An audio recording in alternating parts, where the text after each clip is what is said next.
Silk சாரிக்கு எப்படி falls வைக்கலான்னு பார்க்கலாம். ஃபஸ்ட்டு ஒரு 8 இன்ச்சுக்கு கேப் விட்டுருங்க. விட்டுட்டு ஃபால்ஸை ஃபஸ்ட்டு ஒரு 1/2 இன்ச்சு மடக்கி வச்சுட்டு, இப்போ அப்படியே நைஸாக மெதுவாக அப்படியே ரொம்ப இழுத்து பிடிக்காதீங்க. இழுத்து பிடிக்காமல் அப்படியே ரெண்டுத்தையும் சேர்ந்தாற் போல் வச்சு அடிச்சுட்டே வந்தோம்னா அந்த சுருக்கம் விழுகாமல் இருக்கும்.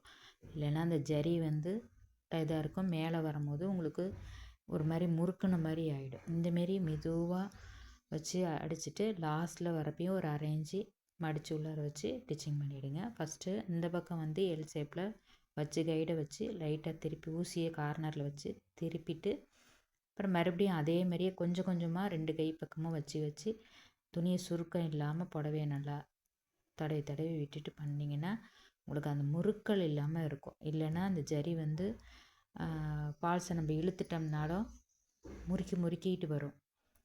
அதனால் இந்தமாரி அழகாக பண்ணுங்கள். பிகினர்ஸ்க்கு தான் நான் இது எத்தனையோ பேர் சொல்லியிருப்பாங்க. இருந்தாலும் நான் பிகினருக்காக இதை சொல்கிறேன். புதுசாக கற்றுக்கிறவங்க எத்தனையோ பேர் இருப்பாங்க. அவங்களுக்காக தான் நான் இதை சொல்கிறேன். செஞ்சு பாருங்கள். பிடிச்சிருந்தாலும் லைக் பண்ணுங்கள், ஷேர் பண்ணுங்கள், சப்ஸ்கிரைப் பண்ணுங்கள். இந்தமாரி சின்ன சின்ன வீடியோவெல்லாம் பிகினர்ஸ்க்கு போடுவேன். என்னோடய சேனலை சப்ஸ்கிரைப் பண்ணி வச்சுக்கோங்க. Thank you friends. ஆல் பட்டனை செலக்ட் பண்ணி வச்சுக்கோங்க. தேங்க்யூ.